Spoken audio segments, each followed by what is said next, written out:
Thank you for this opportunity to share with you my personal journey from the Warsaw Ghetto to the struggle for animal rights. I was 5 years old on September 1st, 1939, when the Nazi armies invaded Poland. About 6 months later, we and about 450,000 other Jews in Warsaw and some of the surrounding areas were ordered to move into the Jewish section of Warsaw under penalty of death. Most had to move in with strangers. We were fortunate in that my grandparents had a large apartment in the Jewish section, so we were able to just move in with them. Eventually, we noticed certain streets being blocked off to traffic, little pieces of wall going up here and there.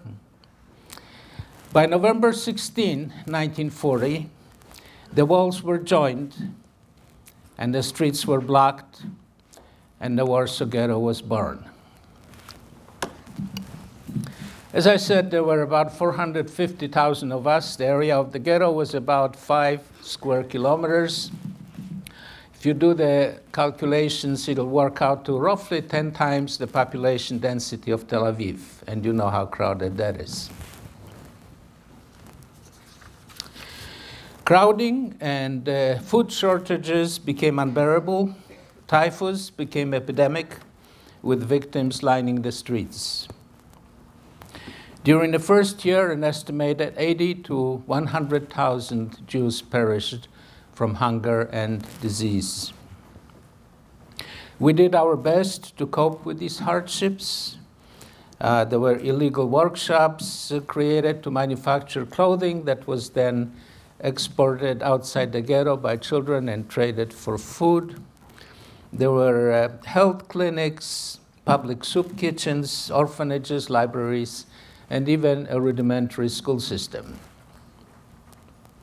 A Jewish council, which was working together with the Nazi authorities, took care of the medical responders, police, fire. In mid-1942, roughly summer and fall of 1942, the Nazis began implementation of what they called Operation Reinhardt, and what we today refer to as the final solution.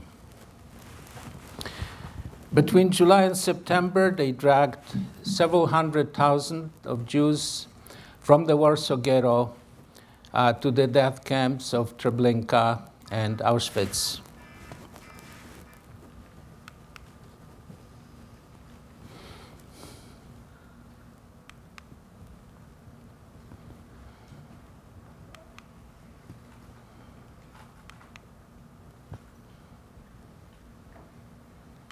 A key element of the operation was thorough deception. We were told that we're being resettled to the east, away from hunger and disease. We were instructed to bring along all our belongings, basically a suitcase.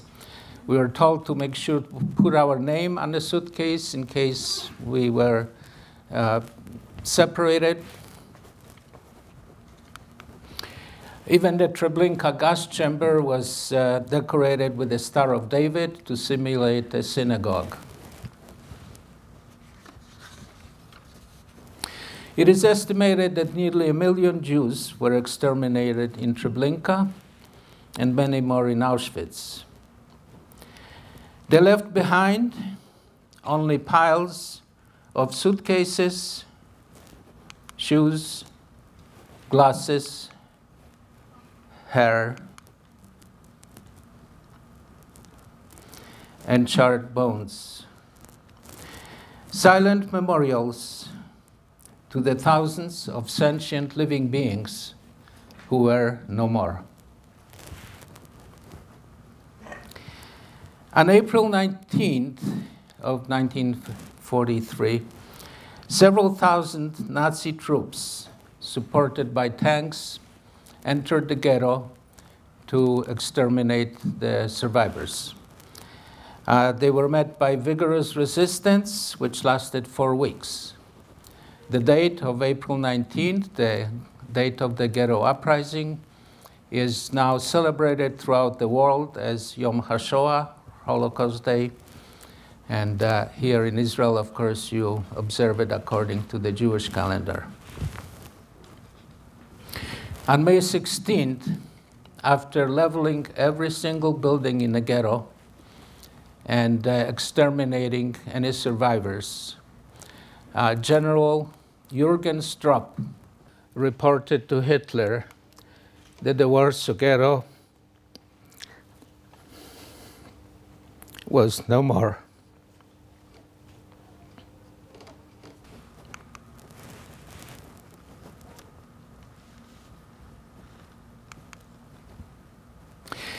I am alive today because my grandparents had 2 blessings.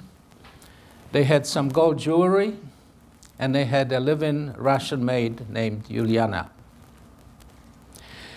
Now, Yuliana only spoke Russian, and she had been with them for many years, and she was part of our family. When the Warsaw Ghetto was formed, just like all Jews had to move in under penalty of death, all Gentiles had to move out under penalty of death.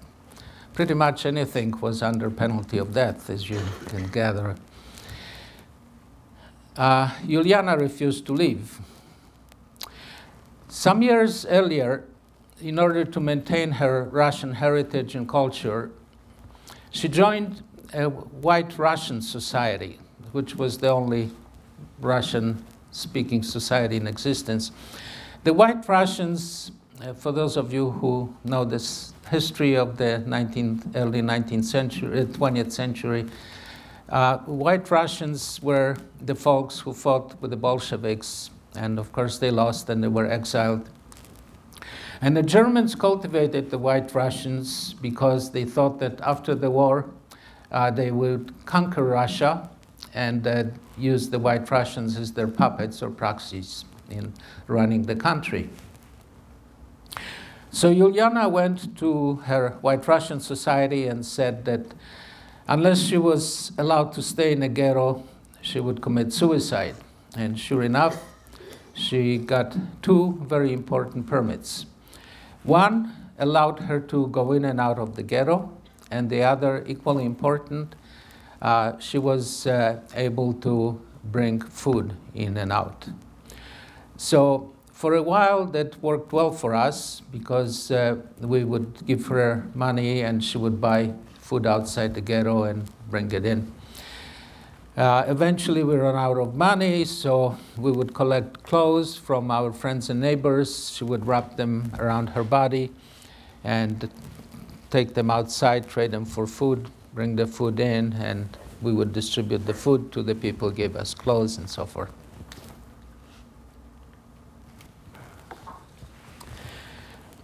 During those mass roundups of late 1942, Yuliana got caught.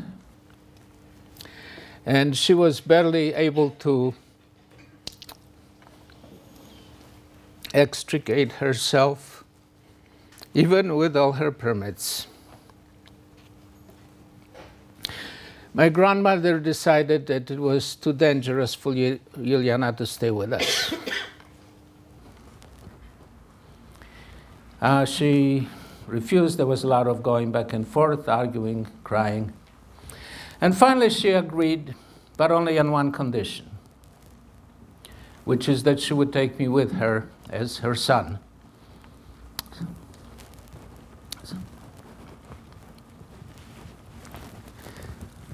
So that I would live.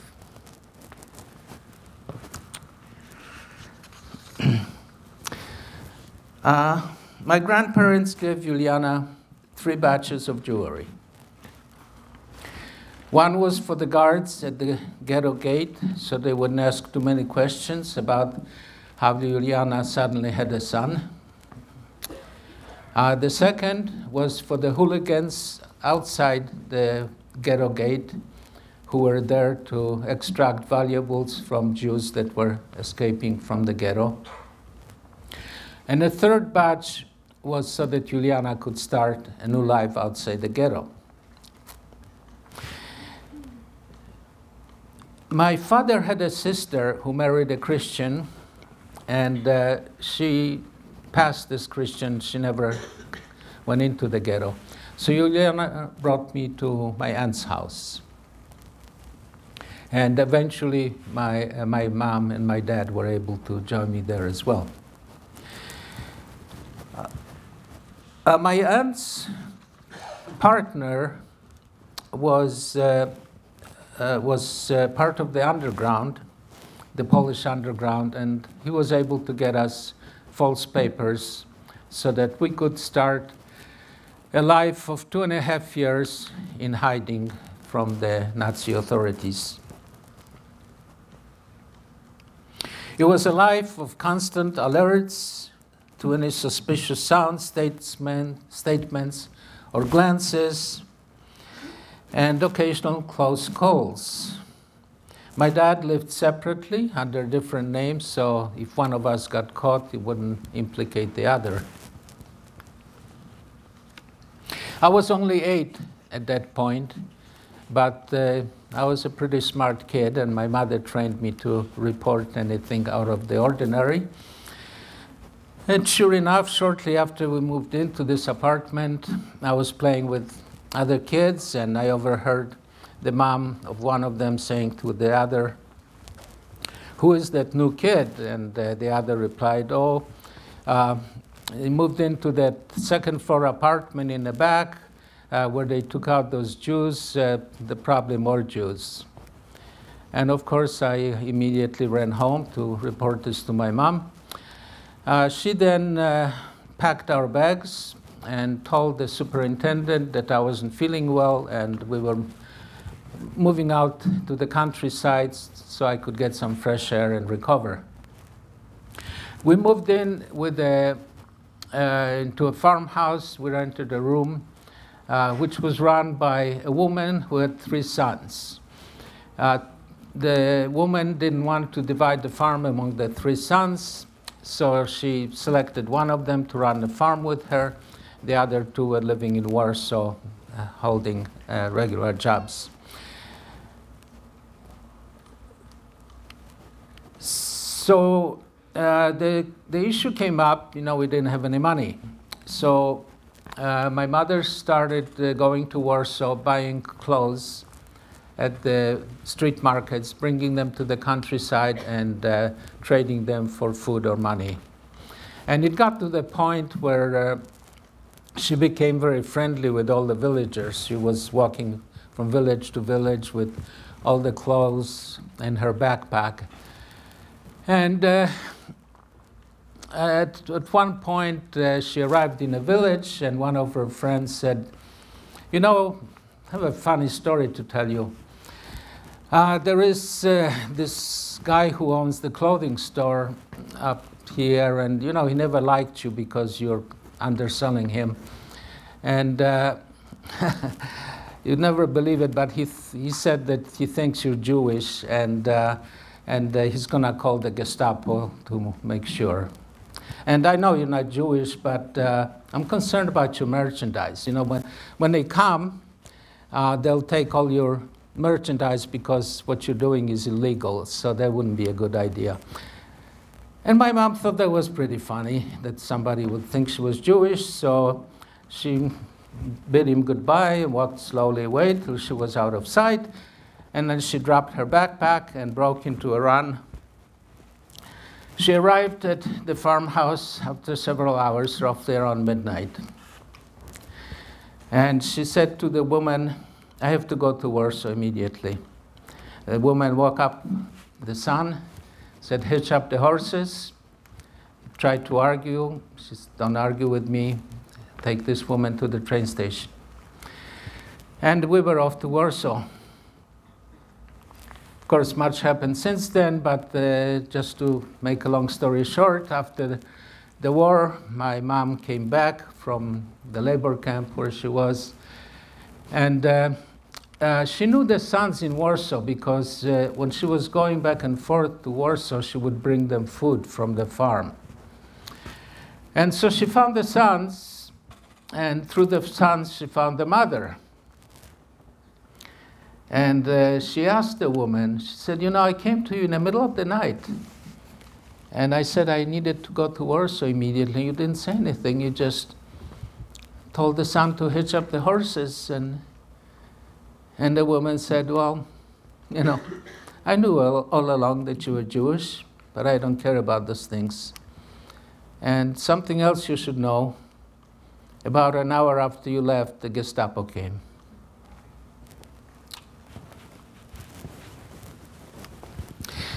Eventually, we were all separated by the Warsaw Uprising, which came a year and a half after the Ghetto Uprising in August of 1944. And my mom, as I said, was deported to a labor camp in Western Germany. After we were liberated, a year later, she came back, found me in an orphanage. We spent 5 years in an Italian refugee camp, and eventually she emigrated to Israel. This was 1951. In North Tel Aviv is where she spent the rest of her life. And I emigrated to the United States at age 16. And we never heard from my dad. So, once my life was no longer in danger, Survivor's Guild kicked in. And the questions I kept asking were, why was I spared when so many good people were not? And how do I repay the debt that I owe for my life?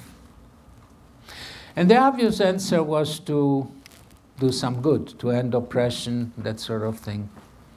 But how? So in 1961, I actually did Aliyah to Israel, spent some time with my mom, and I started a league to abolish religious coercion, which was very unsuccessful. I went back to the United States 2 years later. I worked for other social justice movements, but nothing really did the trick. You know, nothing seemed to be just what I needed to deal with my conscience.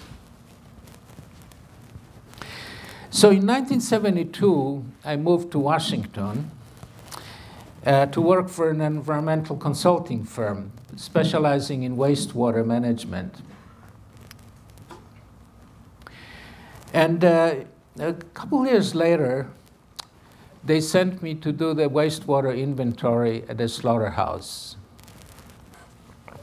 So I was inspecting the storage and waste areas, and I turned a corner, and all of a sudden, I came across piles of hooves and hearts and skulls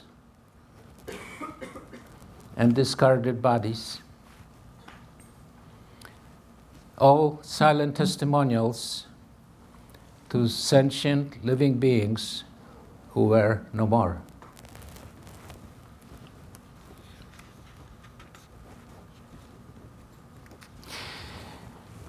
I recalled in horror, as most of you would, and memories of death camp piles came flooding into my mind. I tried to dismiss it as mere coincidence, and I said to myself, they're only animals. But it didn't work. The more I thought about it, the more I saw the similarities. The branding or tattooing of serial numbers to identify the victims.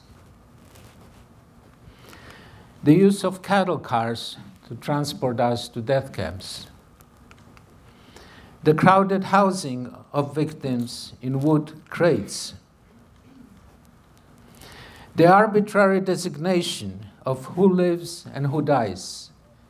The Christian lives, the Jew dies. Dog lives, pig dies.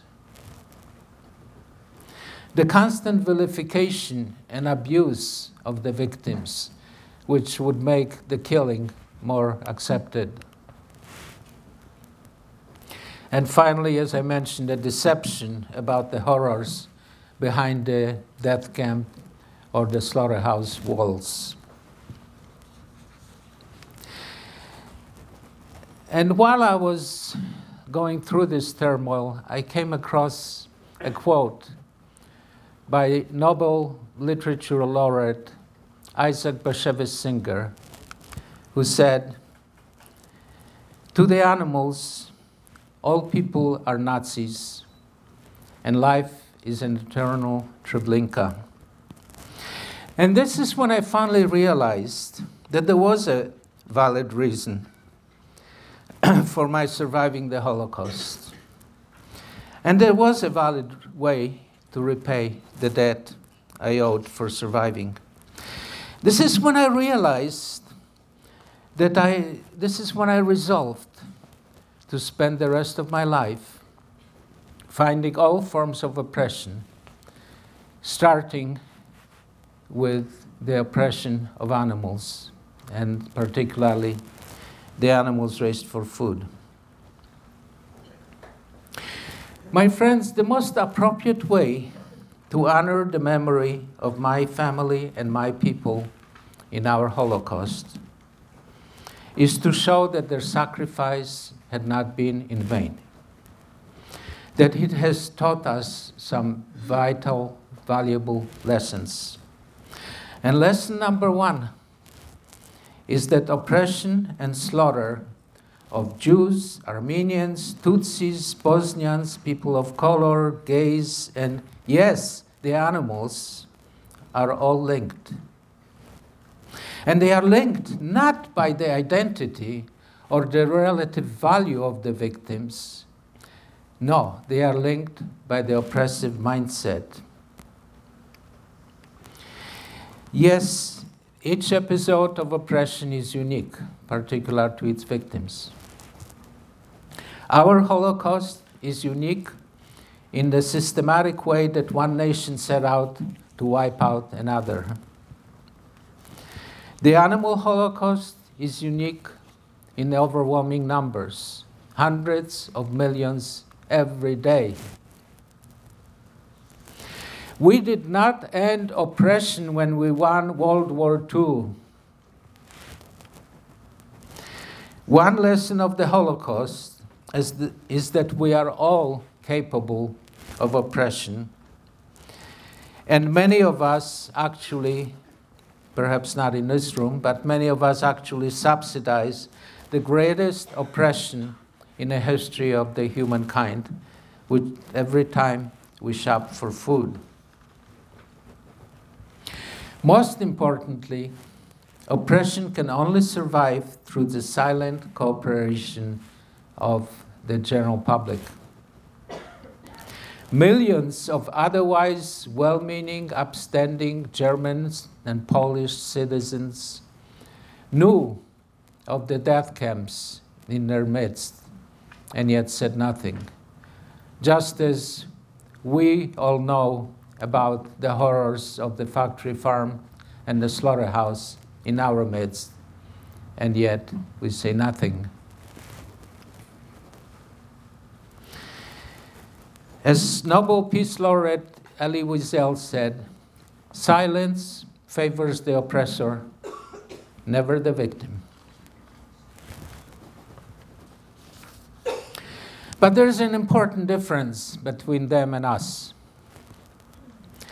The Germans or Poles who spoke up would be shot on the spot. All that we have to do is to change our shopping list the next time we go to the local supermarket, and perhaps share our decision on Facebook.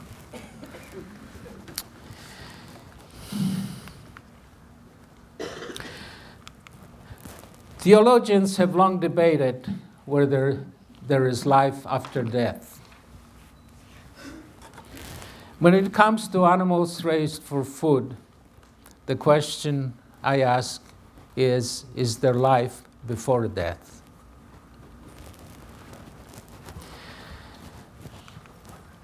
Chickens raised for meat have their beaks cut off shortly after birth to prevent stress-induced pecking. They spend the rest of their lives crowded in large, windowless sheds with their throats burned by ammonia and hydrogen sulfide fumes from their excrements. They are fed a hormone-laden diet designed to make them grow to full market weight in only 7 weeks. At the slaughterhouse, they're suspended by their legs and have their throats cut while fully conscious. Let's talk about eggs. Have you ever wondered what happens to half of the chicks who don't lay eggs, the male chicks? They're ground up alive at birth or suffocated slowly in large plastic garbage bags. But in a way, they're the lucky ones, because the females are crammed into small cages that allow about this much space per chicken, where they're unable to stretch their wings or to move around, turn around.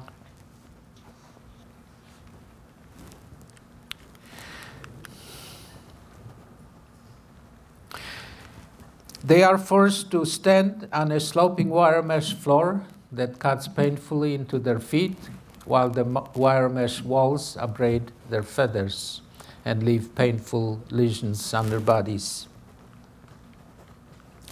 When the birds are about 15 to 18 months old, their egg production drops, and their bodies are so emaciated that they're not even used for human food. They are either discarded or just ground up for animal feed.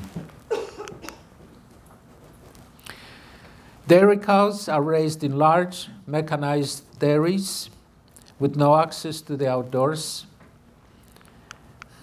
Twice a day, they are milked by milking machines. They are artificially inseminated each year and kept pregnant in order to maintain the supply of milk.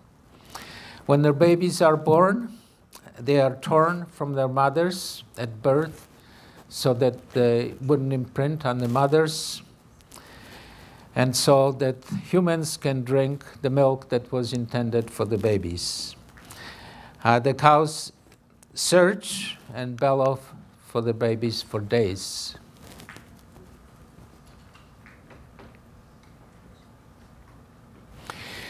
But what if this outrageous abuse of animals was really what nature intended? What if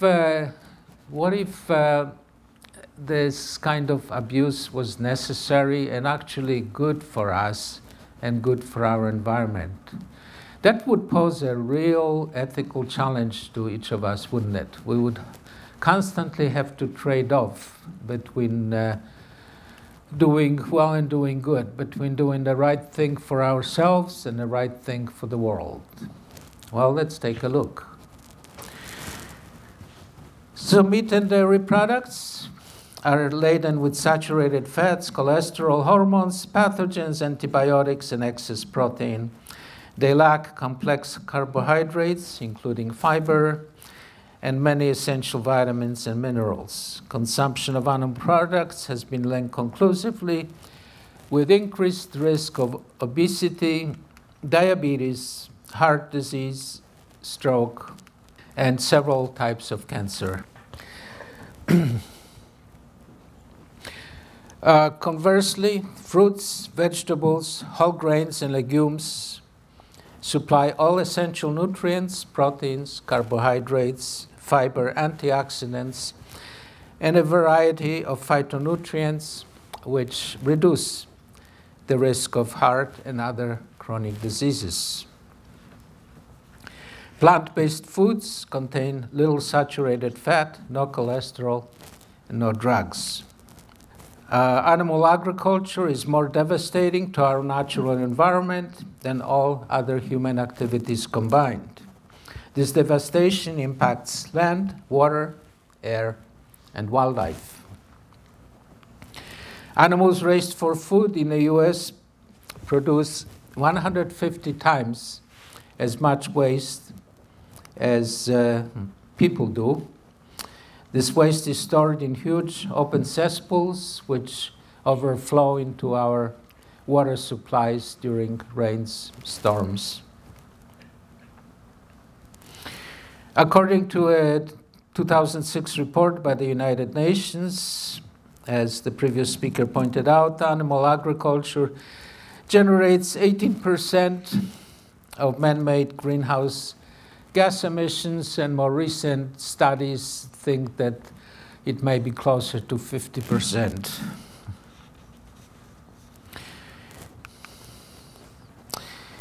Animal agriculture has been turning lush forests and prairies into barren deserts since the dawn of human history. The process begins with clear-cutting of forests to create pastures for cattle. As pastures become overgrazed, they are plowed under and used for animal feed croplands. Deuteronomy proclaims, "I have set before you life and death, blessing and curses. Therefore, choose life so that you and your children may live." Indeed, my friends, every time we shop for food, we literally make a choice between subsidizing life or subsidizing death. We can choose animal products with their deadly impacts on animals, on our health, and our environment. Or we can choose healthy, life-affirming foods. Those of you who wonder about protein, plants offer a huge selection of proteins. Those of you who crave the texture and taste of animal products, there again, Israeli ingenuity has taken care of that. And you know, the best way to perhaps convince you that a vegan diet works is I've been a vegan for nearly 40 years, and I'm 80 years old. So.